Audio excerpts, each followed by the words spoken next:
The cold wind announcing the end of autumn rustled through the street trees in Pacific Heights. In my warm living room, I gazed out the window while savoring the aroma of Blue Bottle coffee in my favorite mug.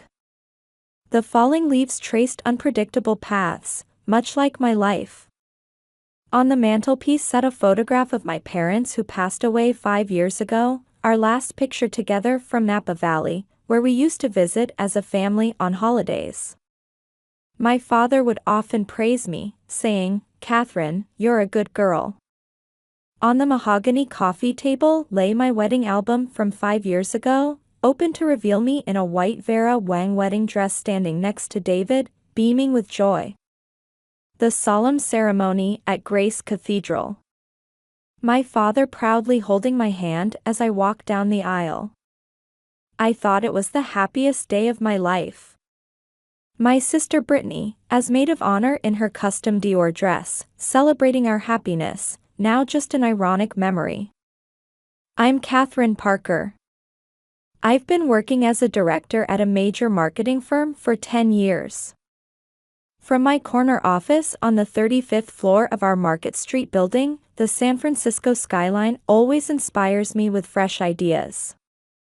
I've led teams to success in multi-million-dollar projects collaborating with the latest tech companies. My parents passed away in an accident 5 years ago, leaving only my sister Brittany as family. Since childhood, taking care of my sister came naturally to me. I would always pick her up after school, help with homework, and listen to her troubles. While I went straight into building my career after graduating from Stanford University, my sister dropped out of the University of Southern California and immersed herself in social media. She's now a successful influencer with over 500,000 followers. Her Instagram is filled with posts from luxury resorts abroad and Michelin-starred restaurants. I met David 7 years ago at a company party. It was at our annual gathering on the top floor of a Market Street high-rise, where he attended as a guest from the investment banking division. I still vividly remember him approaching me, Boo Light bourbon in hand, while I wore a deep green Tom Ford cocktail dress. "Isn't this party rather dull?" he asked with an endearing smile that captured my heart. His perfect suit complemented by a Hermes tie and cuffs. That night, we talked until dawn on the terrace, our conversation flowing effortlessly from Silicon Valley's future to European classical art. Our year of dating was like a dream. Anniversary dinners at the 3-star restaurant Saison, weekend winery tours in Napa Valley, and luxurious vacations at the Four Seasons Resort Hualalai. As a successful trader earning $500,000 annually, he gave me the finest experiences. His Seville Row suits fit him perfectly, making him the envy of everyone around us. He proposed in a suite at the Ritz Hotel in Paris, slipping a Cartier diamond ring onto my finger alongside champagne and caviar. Our married life was, at least on the surface, ideal. We would always have breakfast together at Tartine Bakery on weekends, enjoying Pinot chocolate and café lattes before selecting fresh organic vegetables and premium ingredients at Whole Foods to cook at home. My beef bourguignon was David's favorite. During vacations, we would always fly to Europe, spending luxurious time in Paris's Le Marais district or Rome's Trastevere neighborhood, seemingly deepening our bond. Weekend shopping with my sister particularly stands out in my memory. Shopping at Union Square was our sister's essential ritual. We'd enjoy lunch at Neiman Marcus, followed by boutique browsing. "Sis, isn't this new Chanel bag gorgeous?" Her eyes would sparkle just like when she was little. I never hesitated to buy her expensive brand items to fulfill her wishes. "Thank you, I love you, big sis." Her smile was my greatest joy. After shopping, we'd always stop at Blue Bottle Coffee to enjoy a leisurely coffee together. In my possession is the key to a crimson Tesla Model S. David gave it to me as a birthday present, saying it was a car befitting a successful woman. The latest technology and environmental consciousness, it perfectly aligned with my values. Meanwhile, my sister drove around in a pearl-white Porsche Cayenne. That was her style, spending her social media success income on a flashy lifestyle. "Unlike you, sis, I need to stand out," she would often say. In the silence of my Victorian-style house built in the 1920s, I flipped through photographs one by one, reminiscing about days gone by. In my study surrounded by antique furniture sits the latest MacBook Pro, its screen still open to next week's presentation materials. New projects with Google, Apple, and Meta. Even on holidays, I, ever the dedicated worker, never skip preparation for work. That's my style, intellectual and sincere. Simple pantsuits with modest pearl necklaces. I've chosen a lifestyle completely opposite to my sister, who captures attention in flashy dresses and perfect makeup. In the photos, my sister looks like she stepped out of a fashion magazine in trendy Valentino and Gucci outfits that showcase her model-like figure. Her Instagram features new designer brands daily, garnering tens of thousands of likes with the hashtag #LuxuryLife. I was proud of her success. However, I should have noticed the complex emotions hidden behind her perfect camera-ready smile. I couldn't have imagined then that her childhood jealousy would eventually lead to an irreparable situation. It started with subtle signs. David, who usually returned home by 7 p.m., gradually began coming home later. Important client dinner, urgent deal, increasingly, he wouldn't return until 11 p.m. My Instagram feed began showing more of my sister's activities. Posts from upscale restaurants with hashtags like business dinner and luxury night. Many were at establishments in the financial district where David's office was located, but I tried to convince myself it was just coincidence. At my birthday party in June, hosting a home party in Pacific Heights had become our tradition in recent years. My sister appeared in an unusually striking Valentino dress. It's my sister's birthday, so I dressed up specially. I noticed her eyes following David repeatedly. David, too, kept sending glances her way. His hand lingered unnecessarily long while refilling her champagne. I tried to tell myself I was imagining things. My sister was my precious family. David was my loving husband. Our peaceful daily life couldn't be disrupted. But reality paid no heed to my wishes. One afternoon, my feet suddenly stopped as I was heading to Blue Bottle Coffee near the Ferry Building. At a terrace table sat two people in an intimate atmosphere, my sister Brittany and my husband David. A barista brought freshly brewed coffee, the same single-origin coffee I always ordered. My sister was elegantly leaning against David's arm. Her fingers entwined with the sleeve of his Tom Ford suit. On those fingers gleamed a Cartier bracelet he said he bought during last month's Paris business trip, explained away as a gift for business associates. This might be a coincidence, I desperately tried to reason, but before my eyes, David gently took my sister's hand. Then he gave her the same gentle smile he had given me when he placed my wedding ring on my finger. My legs froze. My breathing became shallow. My meticulously polished Jimmy Choo heels trembled slightly on the asphalt. My vision blurred. Yet I stood there, witnessing everything. The next day, I visited my sister's penthouse. The San Francisco Bay spread out before the large windows. "I'm sorry, sis," my sister's voice carried a slight hint of remorse when she opened the door. But her eyes were filled with determination. "But he's perfect for me." Sitting on her luxury sofa, holding her latest iPhone, she sighed. "He wasn't right for you." With those words, all my previous feelings of unease suddenly connected. I've always been jealous of you, my sister began, gazing at the cityscape outside her window. Graduating with perfect grades, getting a job at a top company, having an ideal marriage. My life was always in your shadow. Even becoming an Instagram influencer was out of rivalry with you. 500,000 followers. I never imagined such emotions lurked behind her daily glamorous posts. I have charms that you don't. I wanted to prove that. I quietly stood up, took out my wedding photo with David from my wallet, and gently placed it on her marble coffee table. Be happy, was all I said before leaving the penthouse.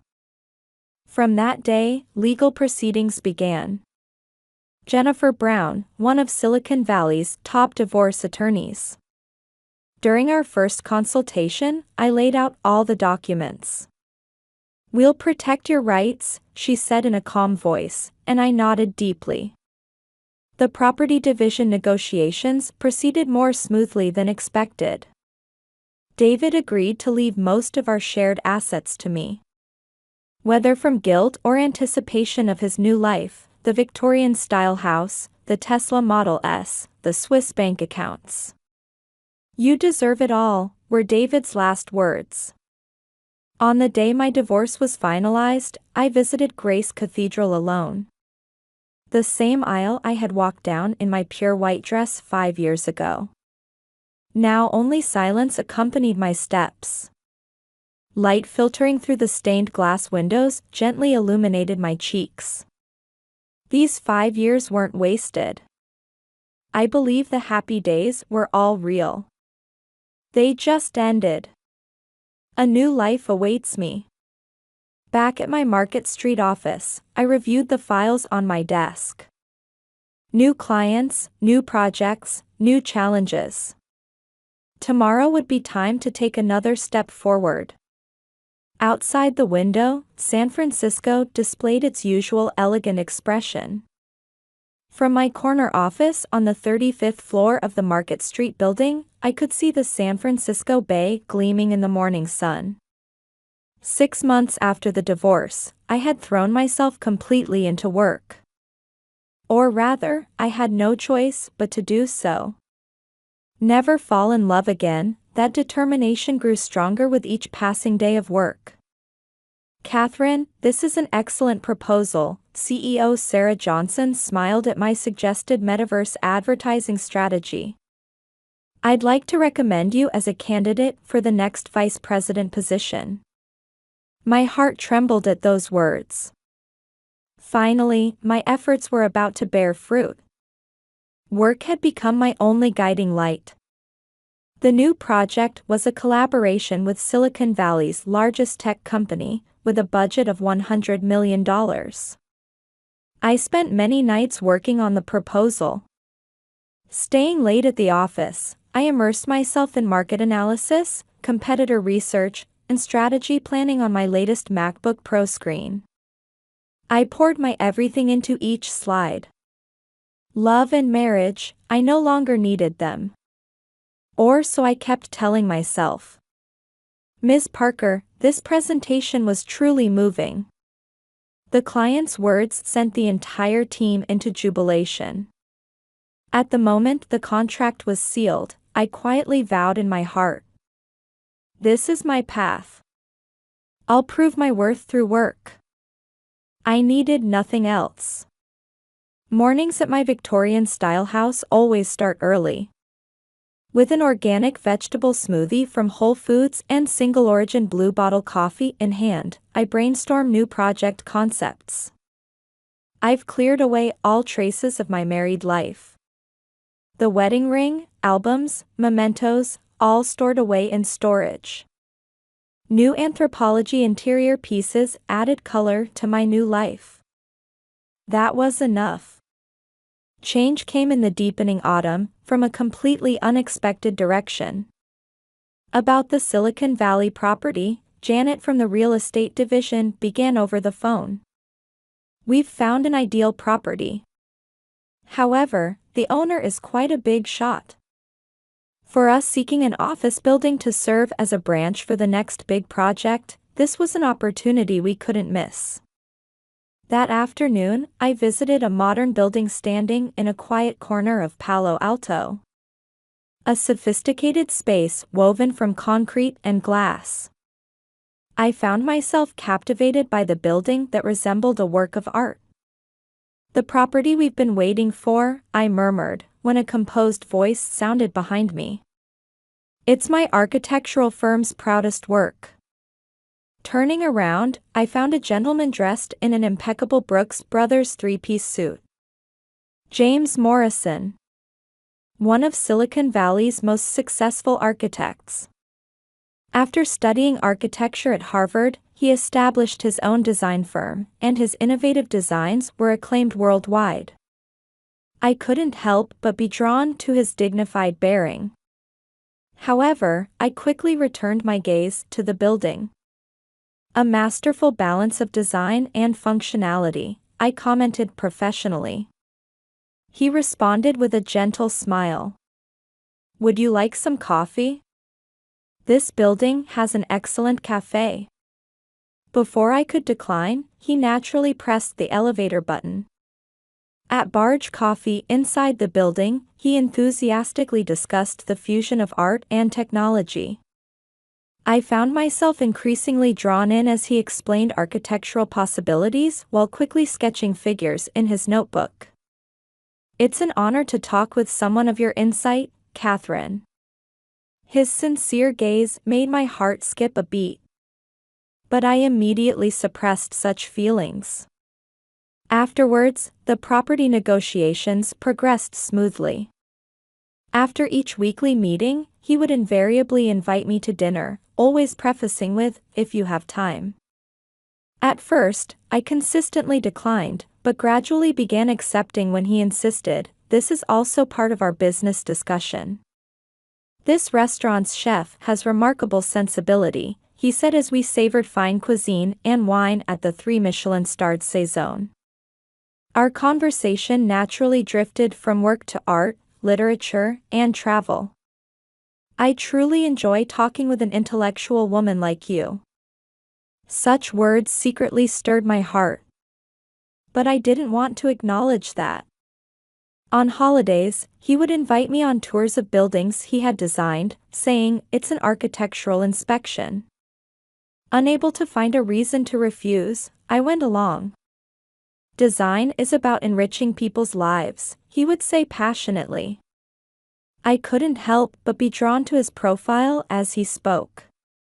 Yet whenever I noticed such feelings, I hurriedly closed the doors to my heart. Messages from him began arriving weekly. Tickets to upcoming exhibitions, information about jazz concerts I'd mentioned wanting to hear, architecture books he thought I should read. With each thoughtful gesture, I felt the walls around my heart slowly melting. Christmas. At a gala dinner at the Legion of Honor, in the courtyard lit by moonlight, he quietly knelt down. "From the moment I saw you, I felt it was destiny. Would you walk through life with me?" In the small box he gently presented gleamed a vintage ring. "But I don't deserve." As I began to speak with a trembling voice, he gently enveloped my hand in his. "You more than deserve happiness. If anything, I've been questioning daily whether I'm worthy of you." With those words, the doors I had kept locked for so long burst open with a sound. Yes. The word flowed out along with my tears. Our new married life is filled with more happiness than I could have imagined.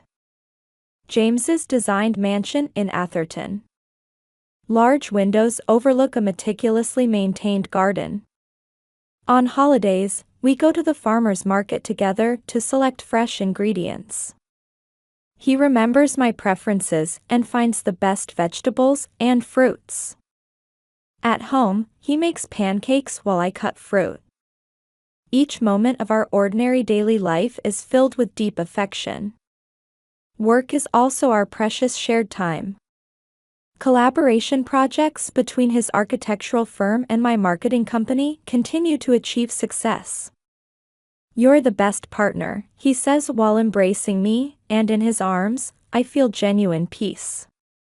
He gently, gradually, but surely melted the heart that had decided never to love again. At night, we talk about our future over wine on the terrace. About children, work, dreams. Everything feels natural, sincere, and filled with deep love. True happiness, I now deeply feel, comes this quietly yet surely. Outside the window, California's soft sunlight gently illuminates our new life. The notification arrived while I was having breakfast with James at our Palo Alto home.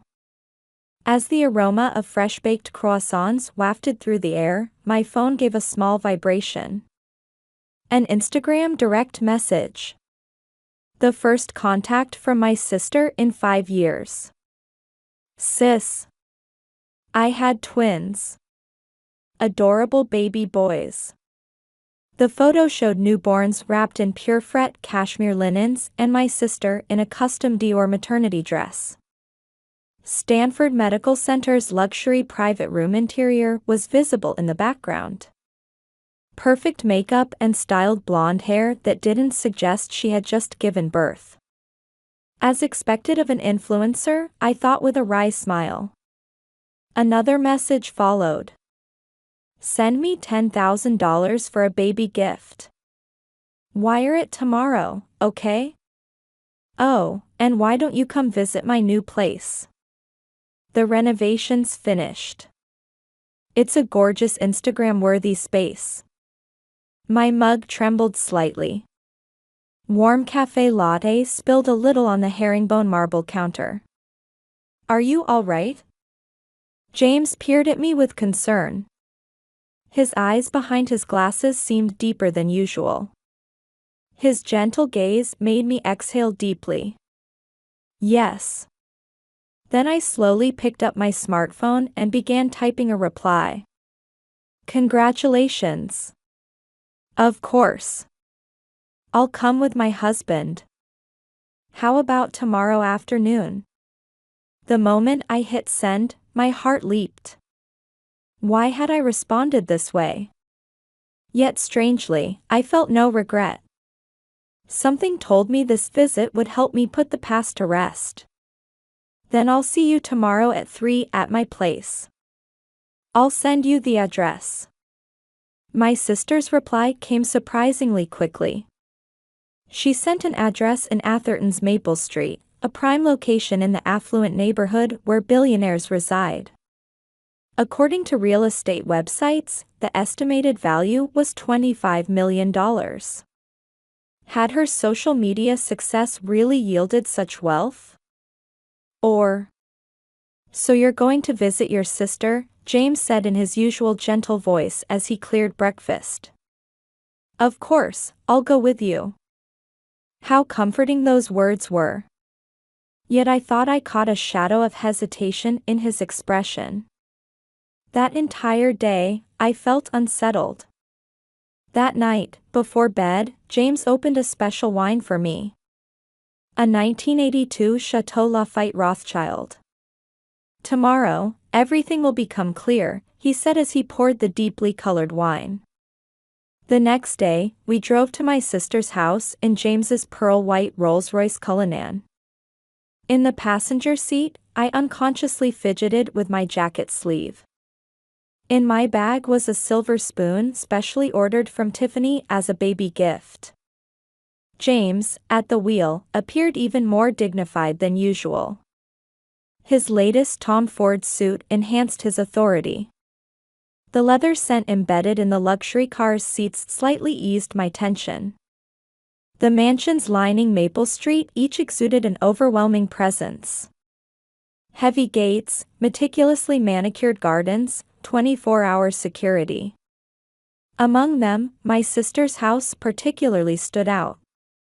A striking architecture combining Italian marble facade with geometric modern design. In the circular front courtyard with its fountain stood a Bentley Bentayga, Mercedes-Maybach S680, and the familiar Porsche Cayenne. After we pressed the intercom and were verified on the monitor, the heavy gates slowly opened. We drove up the white gravel driveway to the main entrance. The door opened immediately after we rang the doorbell. "Sis." My sister was as beautiful as ever. A Chanel tweed dress elegantly wrapped her perfect post-pregnancy figure. She looked like she had stepped out of a fashion magazine. But her expression froze instantly. The color drained from her face. Her ringed hand trembled unnaturally. "It's been a while, Brittany." James's voice was surprisingly calm. His straight posture emanated an even more authoritative atmosphere. "Is your husband still in London?" I couldn't grasp the situation. Did they know each other? The answer became clear immediately. James gently held my hand. His warmth was reassuring. "Actually, I was David's superior, as a member of Goldman Sachs's board of directors." We were shown to the living room and seated on the finest Fendi Casa sofa. The aroma of premium TWG served in a Christofle tea set, wafted through the tense air. A baccarat chandelier quietly cast its brilliance. David had become a major issue at the board meetings due to his inappropriate relationships with multiple female employees. James's voice was matter of fact. Repeated sexual harassment of young female staff, inappropriate relationships with clients, personal misuse of expenses, and leakage of confidential company information. While we were considering disciplinary action against him, your divorce scandal erupted. And then he and Brittany. As James's words trailed off, my sister cut in. "David was ordered to transfer to the London branch," my sister continued with a trembling voice, pulling a Hermes cashmere blanket over her knees while averting her gaze. "At first he was happy, saying it was a promotion, but in reality, it was a demotion. Now he hardly comes home. My social media followers are steadily decreasing." "I knew about you from back then." James turned to face me.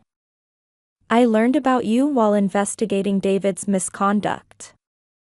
But until we met during the property negotiations, I had no idea what an intelligent and kind woman you were." My sister drew a small breath at those words. "Sis. I'm truly sorry." Tears welled up in my sister's eyes. Perfect mascara streaked down her cheeks. "I was completely wrong. Blinded by jealousy. David just saw me as a distraction." As my sister struggled with her words, I quietly approached and placed my hand on her shoulder. A week later, I received a letter from my sister. "Dear sister, I am truly sorry for that day. I ruined your life with my jealousy. But as a result, you found a wonderful person. Seeing his kindness and dignity made me realize my own foolishness. I'm now reassessing my life. I've quit the flashy social media and pretentious lifestyle. Though days are busy with caring for the twins, I'm feeling true happiness for the first time. I plan to sort out my relationship with David soon. I hope someday we can laugh together again as family." After reading the letter, I stepped out onto the terrace. California sunlight gently illuminated the ancient rose garden imported from France. I heard James's footsteps approaching from behind. "I've made reservations at Saison's chef's table tonight. I hear the new menu is extraordinary." I smiled and nodded at his words. As I picked up my Tesla Model S keys, I glanced up at the sky. Who would have thought all the mysteries would unravel this way, opening a new door? Life sometimes brings unexpected happiness. Not in flashy ways, but quietly, radiating a steady light. Before me stretched a wonderful future yet unseen, walking together with my loving husband.